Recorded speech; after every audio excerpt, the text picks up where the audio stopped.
Okay, today we're going to be learning Pesachim Daf Pei. Today's daf is sponsored by Katriella Friedman and her family in memory of Tzvi Stein's Zatzal, marking his second year at site. We miss his optimism, humor, and love of learning. And by Carol Robinson and Art Gould in memory of Art's father, Joseph, Yosef ben Shlomo Shavtai v'Rachel Zichrono Livracha. Joe was an ordinary man of extraordinary dignity, decency, and dedication. They raised 3 children in a house 1 block from the synagogue and across the street from tennis courts. I remember that he joined us once and showed off a booming forehand, bigger than either my brother or I could produce. I wish we had had more time together. And by Tina Sanders Lamb in memory of her wise and compassionate mother, Pepe Sanders Alah Shalom, Rivka Bakir Shana Cohen Ubina, whose 17th year at site is today. So we're going to start at the very bottom. We're in the middle of this topic of Tum'ah Hutra B'tzibur, this interesting idea about if the people become, again, only for people who became impure to dead people, if the majority of the people are impure, then we allow the Pesach to be brought in any case. Just to point out 2 things, Shiur and Chamutal this week on Daf Mishalahen talk all about this concept of Tumah and Tumat Made and try to find meaning in it. And Shuli Mishkin also put up a post yesterday afternoon about the times of Chizkiyahu HaMelech, when theoretically maybe they should have allowed the Pesach, and instead they pushed off Pesach by a month. We saw this before, they added an extra month in order to make it fit. Anyway, there's a whole article there on the site that's in English, and about this idea of Tumah Hutra B'tzibur and a bit of history related to it. So we saw yesterday, and we talked about this a bit after class, so I'll mention it now, which is that this idea of Tumah Hutra B'tzibur is probably, first of all, was probably practical. Shuli, I hadn't had a chance to read the Mishnah Eretz Yisrael, but Shuli says that in Mishnah Eretz Yisrael, he talks about how it was also in Safrai's book, says it was very relevant in certain times. There were, whether it's war or whether something happened, and it would be possible that a lot of the people could be impure. What we did say was it's quite unlikely the situation that the Gemara talked about in the second part of yesterday's daf about 50-50, that it was exactly. Today we're going to talk about that. It's funny you mentioned tennis, because we're going to talk about tennis in class today and the connection, you'll see.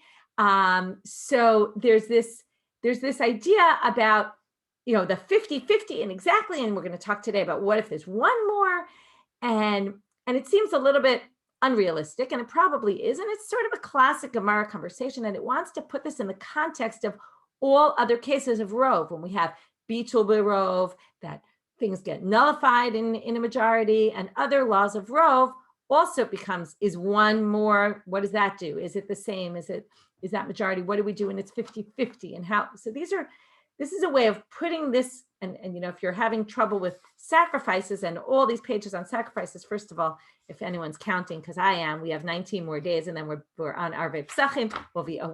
We'll finish this topic of sacrifices, but also the Gemara here is getting into broader issues of laws of majority, minority, etc.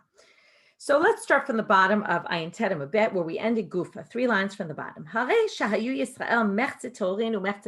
quoted a Braita that supported Rav's interpretation. Remember, we have Rav, and then we had 2 interpretations of Rav Kahana. Rav says if it's 50-50, we do half do it b'tahara and half do it b'tum'ah. In other words, we keep some separation, which again, talk about realistic. It's already also sounding a little less realistic that we're going to have this split in the temple of some people doing it when they're tmeim and some people doing it when they're to'im. Rav Kahana says, no, right? We don't do that. And then there was a split. Does he say the tmeim get pushed off to Pesach Sheni, or are they not allowed to do the Karban Pesach at all? Okay, so now we're going to go into that Braita that supported Rav. We have 50-50. So again, we keep this split. The Torim do it like that, the Tmeim do it like that, and we keep them separate. Again, remember, when it's Hutra B'tum'ah and we allow Pesach to come B'tum'ah, everybody does it B'tum'ah. We don't have to separate. But only in this case we do, and if you remember, there was this concept of Ein Korban Tzibur Nechlak. We have a community. It's actually an interesting question about a Korban Pesach. Normally, a communal offering is always done together because there is only one communal offering generally, right? It's one sacrifice. We don't have individuals bringing a community offering. Here we have a communal offering that's a chovan, that's tzibur. Everyone has to do it, but yet it's done individually. So we say generally, even though it's done individually, there's no such thing as bringing a korban tzibor separate. So therefore, we're going to have everybody bring them together, meaning everyone will do it b'tumah. But there is this, what Rab basically says, and this Braita also seems to say, even though we have that concept, this overrides that concept. And it's important to understand this because we'll see later that someone says it doesn't override. We have a conflict of interest. On the one hand, we want to have this concept that korbanot tzibor are communal. We do them as a community without splitting up. On the other hand, when you have 50-50 and you don't have a full majority, so you can't allow all these pure people to bring the korban pesach in an impure manner because you don't have the full tumah hutra or dichuya, right, that we push aside the tumah because you only have 50-50. So in that case, again, there's a conflict here between these two issues. So that's what Tanna Kama says, okay? Even though we generally say in korban tzibor nechlak, in this case we do, and we have people doing tahara and people doing it b'tumah. Hayut mi'im odfim ala teorim afilu echad, but as soon as one shifts the balance here, you have one more tameh, yasu b'tumah lefi she'ein korban tzibor nechlak. So you can do it b'tumah because, again, we have this other concept now, ein korban tzibor nechlak. We don't like to split things up. So once you already have that majority, it doesn't matter how much of a majority you have. A little bit, again, going back to elections, right? How much of a majority do you need to win? Okay, so ein korban tzibor nechlak. Now we're getting to the tennis. Rabbi Elazar ben Matya omer, ein hayachid machriya et hatzibor letumah, shene'emar lo tuchal lizboch et hapesach be'echad she'arecha. Comes Rabbi Elazar ben Matya and he says, right, you can't win tennis by 1 point, right? You have to win by 2, or ping pong, right? Can't win by 1 point. So he says the same thing here. You can't tilt the balance when it comes to tumah by one person. One person doesn't help you. So if you have 51 people that are tmeim and 50 people that are to'orim, that doesn't allow Pesach to be brought b'tumah. And he says, where does he get it from? A pasuk that doesn't really mean what he says it means. This is the world of drashot. You can take something out of context. Lo tuchal lizboch et hapesach be'echad she'arecha. The way he understands it, be'echad she'arecha, in what this really means is, you can't do the Pesach anywhere you want. This is telling you the bamot. If you remember, there's a concept of bamot, which is when there's a temple or a mishkan, you can't sacrifice things outside. There are certain things that maybe you can. They say the Pesach cannot be sacrificed in one of your areas, right? Someplace outside the temple. But the way he understands it, be'echad she'arecha, meaning by one person, you can't bring the Pesach based on one person. Doesn't work. One person isn't enough. Rabbi Shimon, so I'll just tell you, we have 4 different opinions. They're not all arguing about the same thing, but there's 4 different things going on in this Braita. The first one said, halalu osim b'tumah, halalu osim b'tumah, right? And even one, though, tilts the balance, and we can all do it b'tumah. Rabbi Elazar ben Matya said, no, 1 is not enough. You would need 2. Rabbi Shimon Omer, he has a different halacha now. Afilu shevet echad tamei, ushar kol hashvatim to'orim. One tribe is impure, and the rest are to'orim. That's already halalu osim latzman, halalu osim latzman. This is going to be another case where we allow a split in the community. Because an entire shevet is tamei, that means they can bring a betuma. They can't allow everyone else to bring a betuma also, right? Because it's not enough, right? It's certainly not a majority, but it's enough considered a majority within the tribes, which is very interesting because we think of Sefer Shoftim, for example, the book of Judges. So it's all about the tribes and very tribal. You would have thought the end of Bayit Sheni, it's not so tribal, but here he says, no, when it comes to this law, we're going to treat each tribe individually. By the way, this is a Tosefta, I didn't mention, but this is found in the Tosefta, this whole source that we're reading. And now we're leaving the Tosefta for a quick minute. The Gemara wants to tell us what's Rabbi Shimon's reason. My Tamid Rabbi Shimon, Kasaval Shevet Echad Ikre Kahal. He said, remember we have the Kahal Adat Yisrael, and that's how we got to 3 Kitot and how many people in each one. So, and it says, right, they did the Pesach. Since they say Kahal, they say a Kahal is a Shevet, a tribe is a community. So therefore, we treat their community as separate. So therefore, their community is allowed to bring the Pesach, even if they're all Tmeim and everyone else is Tolim. So now we're learning it's not exactly percentages, okay? It can also be by tribe. Rabbi Yehuda Omer, afilu shevet echad tamei ushar kol hashvatim tolim. He goes even farther. He says, ya'asu b'tum'ah she'ein korban tzibor chaluk. Rabbi Yehuda holds, and this is why I said before, you have to weigh the issues here. He says, ein korban tzibor chaluk, If it's a communal offer, we have to bring it as an entire community. And therefore, he goes so far as to say, it doesn't bother me that you don't have a majority of Tmeim. We still allow all the impure people, he goes very far here, to bring it with impurity. And it's, even if you're pure, you can bring it with the Tamei people. We can mix and mingle and do everything together, because this concept of Ein Korban Tzibur Chaluk is super important. And that overrides everything. So even if, forget 50-50, of course 50-50, he'll say that you do it all together. But even the more so, he'll say, even one tribe, that allows everybody to bring a Petuma, because the community is what's important here in bringing everybody together. This concept of Ein Korban Tzibur Chaluk, you can't have a Korban Tzibur split up, overrides. So again, this is always an issue in halacha when you have two conflicting issues, right? Rav said, well, you don't have a majority. So, or the Tanakama said, sorry, if you don't have a majority, that doesn't help you, right? But Rabbi Yehuda says, no, I don't care that you don't have a majority. It doesn't matter. Once we're allowing it, we're going to allow it across the board. Shows the value of community and bringing people together, right? That even in purity in the temple, which is one of the top important things, right? We're going to override. So now the Gemara is going to, so that was back to the Tosefta. That was the fourth opinion in the Tosefta. And now the Gemara says they want to explain Rabbi Yehuda. What does he hold? Rabbi Yehuda Saval, Shevet Echad Ikre Kahal. He agrees with Rabbi Shimon that a Shevet is a Kahal. V'havalu Palgo Palga. And there he views it as if it's 50-50. And once it's 50-50, Ein Korban Tzibur Chaluk v'avdei kulu b'tumah. It's as if it's 50-50. And once it's 50-50, that's enough for Rabbi Yehuda to say Ein Korban Tzibur Chaluk, and therefore we allow it. Now we're going to have, Itmar is an introduction to a machloket between Amoraim. We're going to now see, although it really means literally, it was said. Itmar ne'emar, it was said. It's almost often, I would say, not even almost always, but often an introduction to a machloket between Amoraim. We're going to see it a lot today. One of the instances is just going to be an introduction to something an Amora said. It's like Tana, the root Tana is an introduction to a Braita, because Tanaim are the people in the time of the Mishnah or the Braita, right? So Tana would be a Mishnah. That root, when it's Amal, Emora, if you ever thought about the word Emora, comes from to say. So right, when it comes to the Torah, it's always Dichtiv, as it's written in the Torah. When it talks about the Amoraim, it's what they said. So Ne'emal would associate ourselves with, would associate the statement with Emoraim. It's the same root. Hayu Yisrael, mechze torim umechze tmeim. If the people were half torim and half tmeim, amarav mitamim. Okay, now we're going to hear. Now you would have expected what would we say? Rav would say. What did we learn before? 50-50. Rav says they do it betuma and they do it betaha. But now all of a sudden, Rav's going to say something different.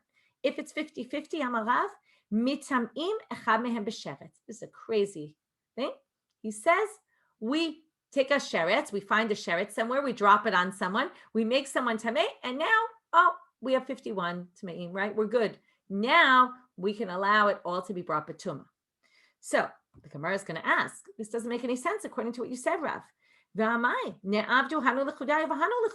don't you just have half do it betuma, half do it betara? Why are you going to create a situation where someone becomes impure? Tahama Rav. By the way, I told you Itmar is an introduction to a machloket between two Amoraim. We're going to see soon that Ula disagrees with Rav and has a different answer. But right now we're just dealing with Rav.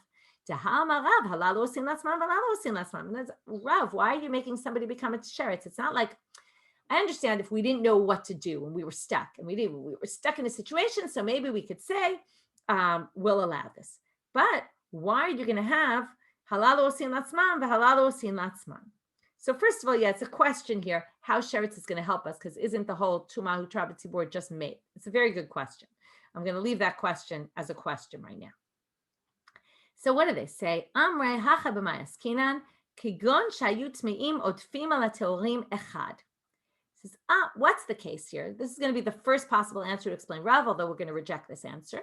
But this answer says it's a case where we had, let's say, 51 tmeim and 50 teorim, and which, so now they're going to say ihachi, and then therefore to get it to 52, which sounds like Rabbi Elazar ben Matya, right, who said one isn't enough. So to get it to 52, we're going to make someone tamei sheretz. So ihachi havalu ruba tameim. But right then, but what do you need it for? You already have a rov of tameim. What's the sheretz going to help you? Now avdu kula betuma, and then everyone already with 51, you can all do it betuma. So he says, no, as I suggested a second ago, he must have held that 51 is not enough. One person can't do it, so you're kind of stuck because you don't exactly have 50-50, but you also don't have 52. You're right in the middle. So make someone a tamei sheretz. So they say, but then we're back to square one. If one doesn't make a difference, then 51 and 50 is just like 50 and 50, in which case, back to square one. So it doesn't make any sense. So therefore, they say, Elahaki kamal, I katana de savala katana kama de amal, palga upalga lo avde kula betuma, v'savala karabi Yehuda damar ein korban sibor chaluk, mitam and echad mehem b'sheretz. So he says like this. He says, I think it's okay to do 50-50. You do tuma, you do betara. And the fact that ein korban tzibor chaluk, that doesn't bother me so much. In other words, I think that supersedes, right? Again, it's a matter of hierarchy and what's more important. But he says like this, katana, if there's a Tana who holds like Tanakama, that you 50-50 doesn't allow you to all do it betuma. On the other hand, they also hold like Rabbi Yehuda, that ein korban tzibor chaluk, and you think that that's an absolute and you can't override that, then we're stuck. If you're going to hold like both, so then the solution is mitam'in echad mehem b'sheretz. Then we're mitame one of you b'sheretz, okay? And so thank you for helping me out, Ruth, with the answer to that question, which is that according to the Schottenstein, they say that tumat sheretz, because it's a tuma that comes from something external, that's treated the same way as tumat mate when it comes to tumah hutra b'tzibur. So tumat sheretz will be in the same category as the tumat mate, and that will resolve it. Okay, so that's Rav. So Rav basically, again, to explain Rav, we had to say that Rav isn't talking about his approach. His approach is 50-50, do it half tuma, half betara. But if you're bothered by this concept of, and you think that it's very important, ein korban tzibur chaluk, and in the Rav thinks it's true also, but not, this supersedes that. But if you're going to think that that supersedes this, then basically create a situation, be matame one b'sheretz, and then you'll resolve it. And obviously he doesn't hold in the end, like Rabbi Elazar ben Matya, because one can change everything. Ula has a different approach. Ula amar, mishalchim echad mehem l'derech rechoka. There's another exemption for Korban Pesach, and what's that? You can, if you're far away from the temple, okay, about half a day's distance, which is going to create a bit of an issue here. We'll talk about that soon. If you're far away from the temple, then you're not chayav in Korban Pesach. So send one person far away, and then we'll end up with he won't be obligated, and then we'll have a rove of tehorim in that case. So they say yitamenu b'sheretz. But why wouldn't you? And that's why are you doing that? It's a little simpler than sending somebody far off, right? Just make somebody impure by sheretz. So he's going to say, kasaval shochatim v'zorkim al tamei sheretz. Remember we learned this? There's an opinion that says there's a debate. Let's say you're a tamei sheretz on day number 7, and comes the time to do the Korban Pesach, and you haven't yet gone to the mikvah. If you've gone to the mikvah, since you'll be able to eat at night, you for sure can do the Korban Pesach. If you haven't yet, since you potentially can very easily make yourself pure, so one opinion said we can be shochet and zorek the dam. We can do all the processes of the korban on a tamei sheretz who hasn't even gone to the mikveh yet, because there's an option for them to purify themselves.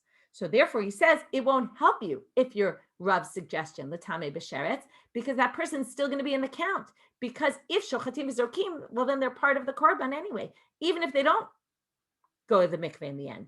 The korban can be done for them. That's assuming you hold shochatim v'zorkim al tamei sheretz.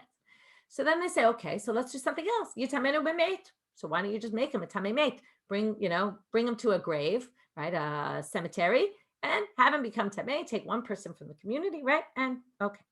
So they say, no, that's a problem because matcheu atami chagigato. Now we won't be able to bring the korban chagiga on the holiday. So they say, well, okay, well, matcheu nami. Hashanami matcheu atami pischo. In other words, if you send him a derech rechoka, you're precluding him from being able to do the Korban Pesach. So what's the difference if you're going to preclude from being able to do the Korban Pesach? Who cares if you're also precluding him from being able to do the Korban Chagiga? So they say efshar de'avi b'sheni. Oh, no, Korban Pesach.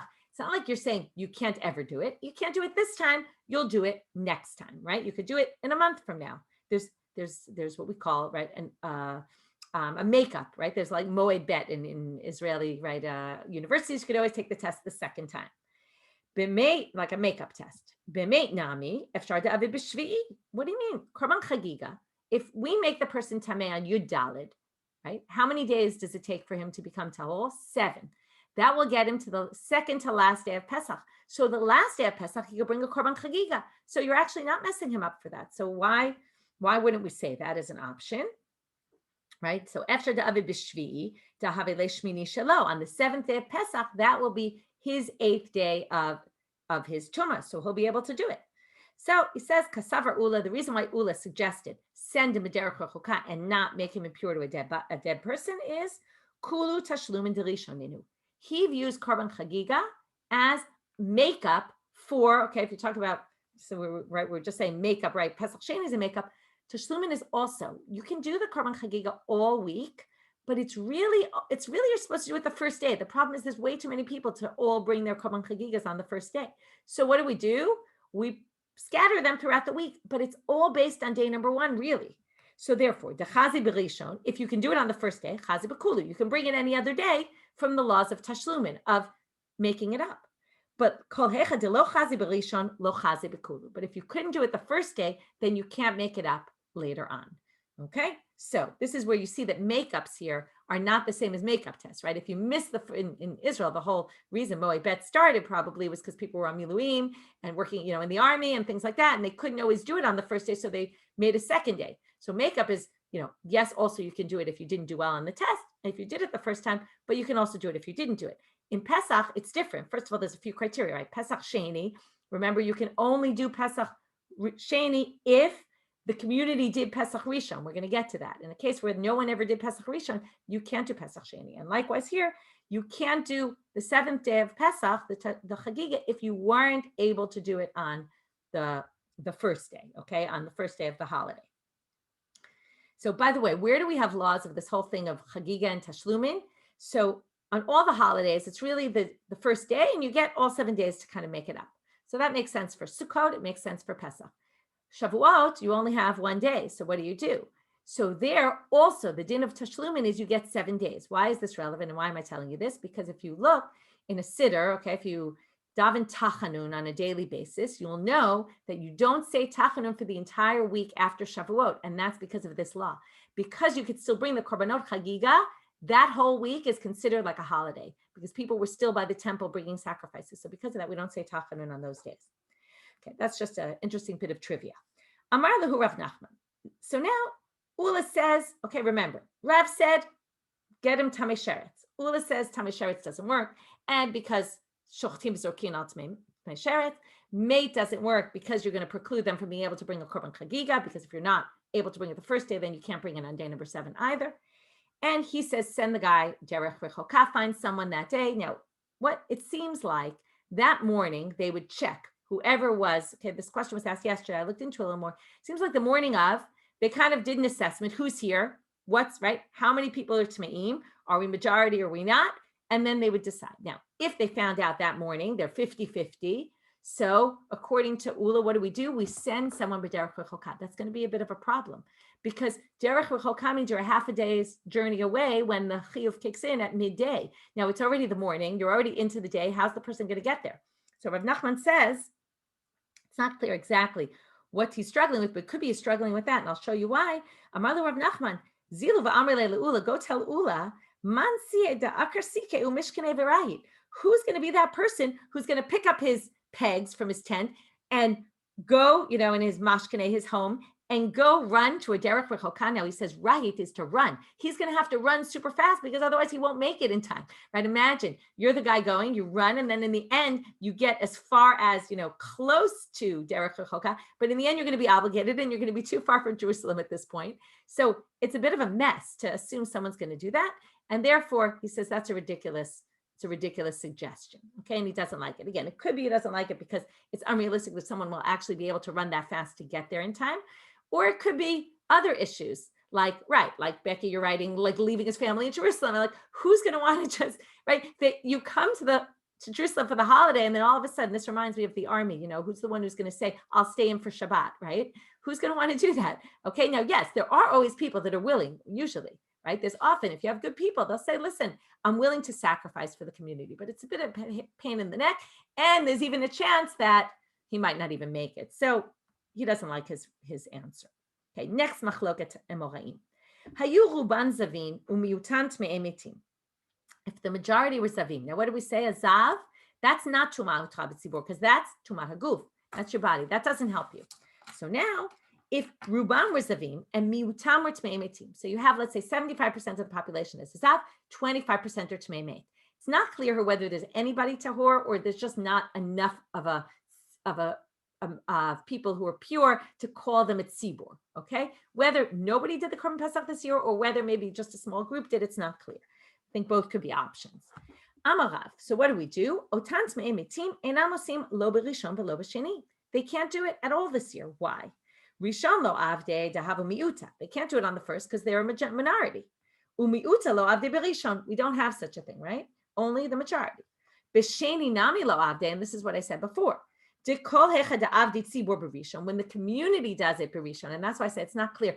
Maybe no one did it berishon, and then you don't have Pesach Sheni, or maybe there just wasn't enough of a group to call it a tzibur, okay? Because it was more individuals did it. So when the community does it on Pesach Rishon, then you can do a makeup. But if they didn't do it, then you can't. So now Shmuel says, Zilu amrulei la'aba. By the way, this phrase comes up a few times in our daf. Go tell. Rav Nachman said, go tell Ula. So he says, go tell Abba. Abba was a reference to Rav. That's what they called him, his nickname. It says the Jewish people have to do the Pesach in its proper time. Now you're telling me they can't do it at all? Like that, b'moado overrides all sorts of things. So my avitle, what are you going to do with that verse?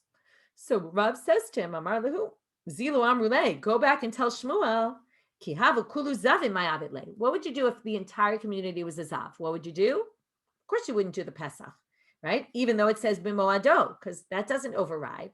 So elakevan de lo efshar, lo efshar. In other words, it's true it says b'moado, but that's only when we have an option to do it.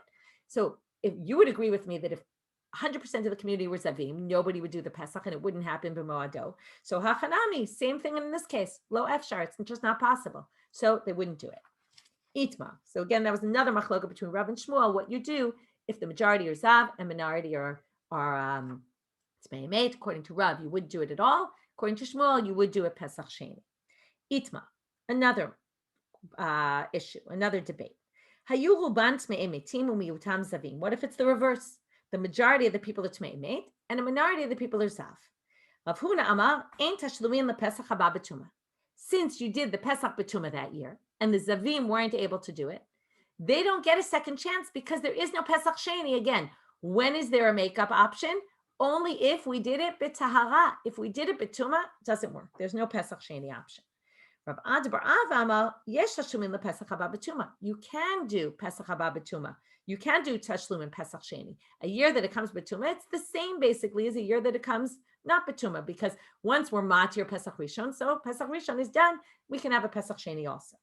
So they want to understand what the root of the machloket is. Nema b'haka mifleged. Let's suggest that this is the root of their machloket. The one who says you can't do Pesach Sheni, kasavar tuma dechuyahu. Remember, tuma dechuya means, right? Tuma dechuyahu b'tzibur. And since it's dechuya, it means it's still done b'tuma, it's just that we allow it. So if that's the case, right, dechuya means it's just pushed to the side, but not ignored. It's still there. So he says, if that's the case, then this is a different kind of Pesach, and that doesn't allow for Pesach Sheni. And the other one says, oh no, it's as if we did it b'tahara. If it's as if, well then we have an option for Pesach Sheni. Amre lo. They say, no. That's not necessarily the case. By the way, yes, the zav is, just to be clear, the zav means if we're all zavim, it includes women who are in nida and yoldot and women who gave birth. All those are in the category of zav. So whenever we say that, we mean the whole category. Obviously, zav is only for men. I mean, you can have zava for women, or you can have nida. So it means that whole category. So they say, lo, everyone agrees that tumah is dechuya. And that matches what we saw before. Now, they don't like saying that this machloket amoraim is tumah hutra or tumah dechuya, because we already learned that tumah is not hutra b'tzibur according to most of the opinions. So therefore, they're going to explain it some other way. Ubaha pligi. The Mar Savar Tahara Midachya, Tuma Lo Midachya. What allows Pesach Sheni? In its Tuma is Dechuya.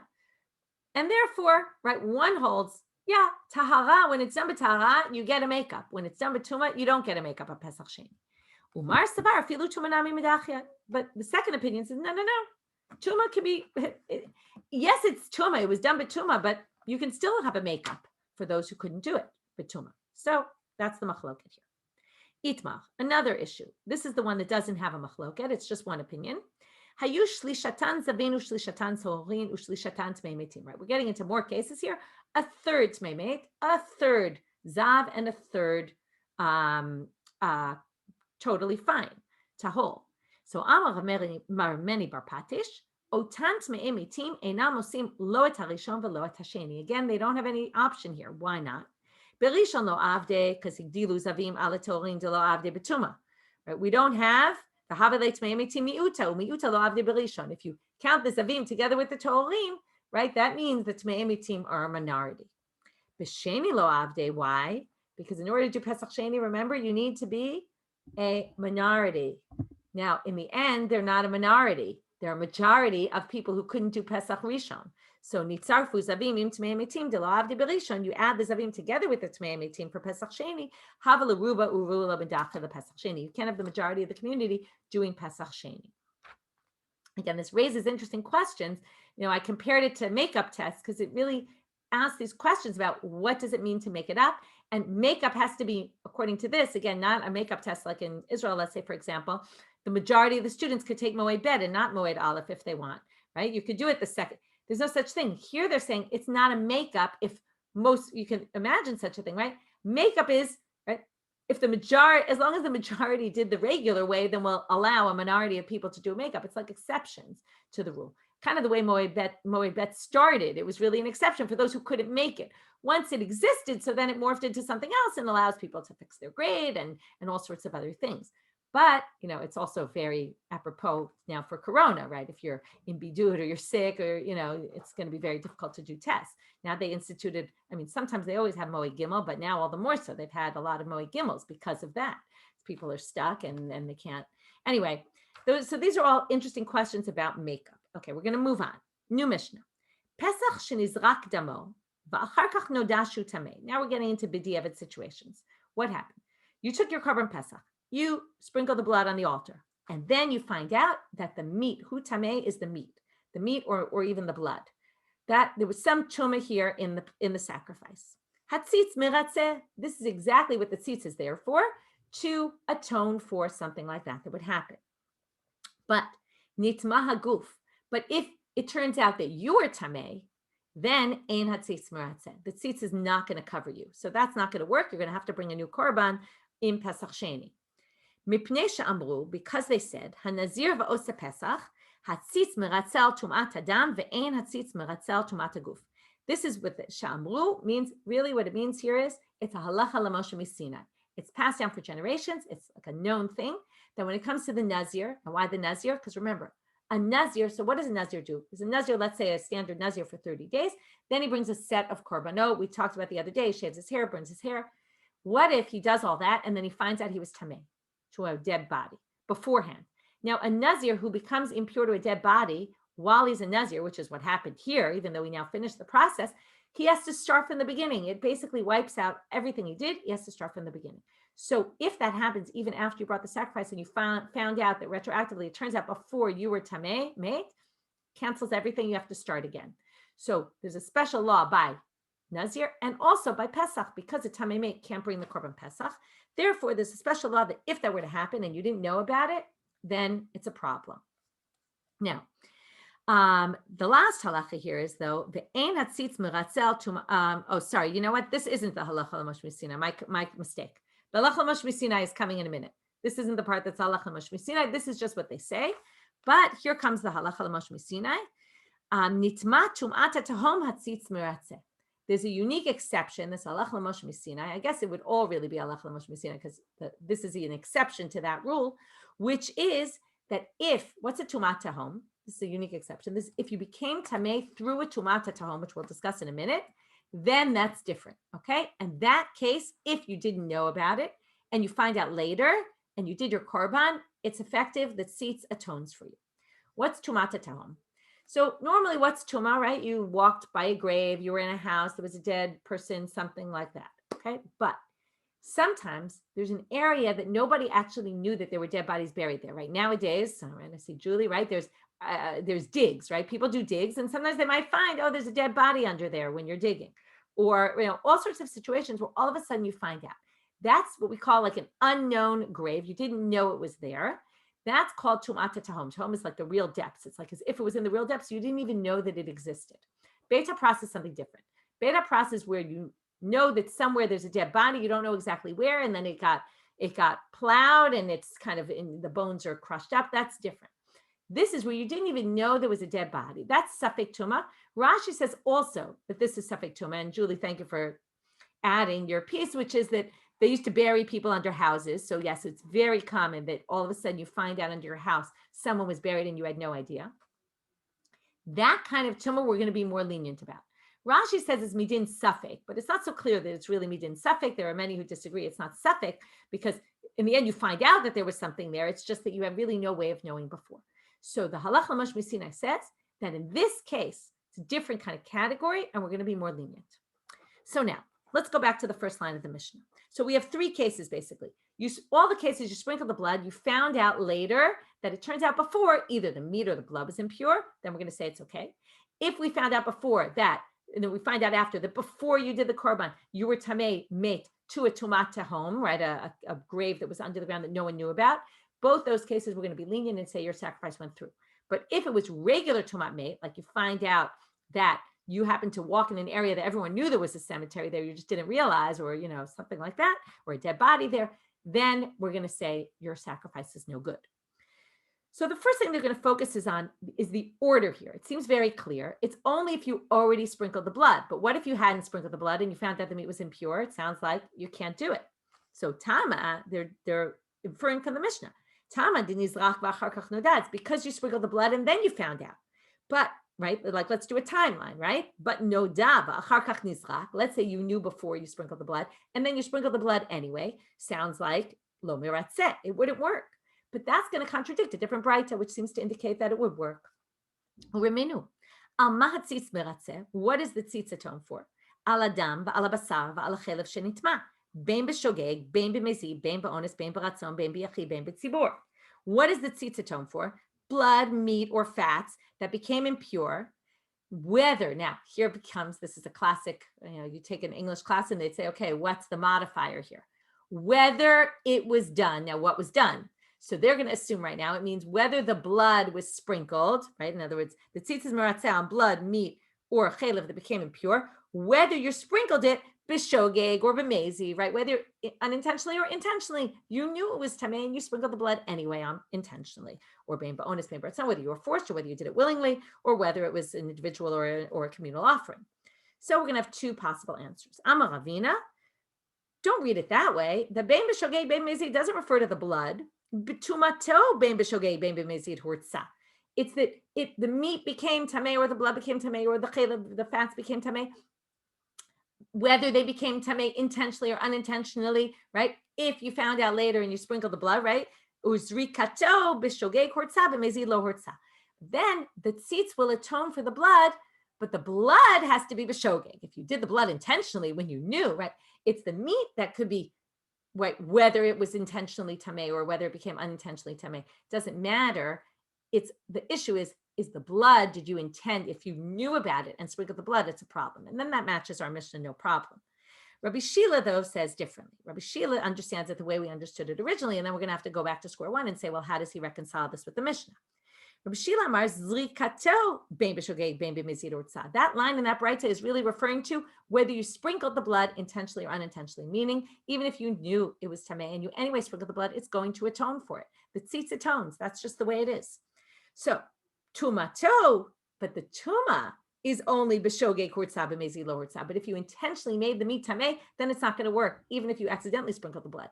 If the meat became impure intentionally, that's a problem, and that's not what the braita was referring to. Okay, so now we're back to square one. Oh, so first we're going to explain it a little more. Sorry, we're not yet back. When it says bein b'shogeg bein b'mezid, This is what it means. Hachi kamal. Nitma b'shogeg uzrako. It became tamei, and as the whole topic of that braita is, the topic sentence is, it became impure unwittingly. You didn't mean to get the meat impure. And then, whether, right, you sprinkle the blood, bein b'shogeg, bein b'mezid hortza, right? And then we don't care how you sprinkle the blood. As long as the meat became impure unintentionally, this is just repeating what we just said, then it's okay. But what do we do with the Mishnah now? Our Mishnah seems to imply only because you found out later after you already sprinkled the blood. That doesn't work with that braita. But if you knew and then sprinkled the blood anyway, it would be a problem, and that goes against. So what do they say? Don't infer that from our Mishnah. It's an incorrect inference. Huadin, it would be the same. Afilu nodav acharkach nizrak. Even if you knew and you sprinkled the blood, it would still be okay, according to our Mishnah. Now you have to explain. So then why did they pick that case of specifically where you sprinkled the blood and then found out? It doesn't make sense. So, the reason is, it's, again, we had this just the other day, it's literary here. They want to make a comparison between the Reisha and the Seifa. And what they want, they use that language specifically to tell you that in the latter case in the Mishnah, where it talks about nitma haguf einat tzitz meratzeh, if you yourself became tamei meit and you didn't know, let's say, and then you sprinkled the blood and then you found out, einat tzitz meratzeh, it doesn't help even though you didn't even know at the time. And it's trying to say, then we're going to be super stringent.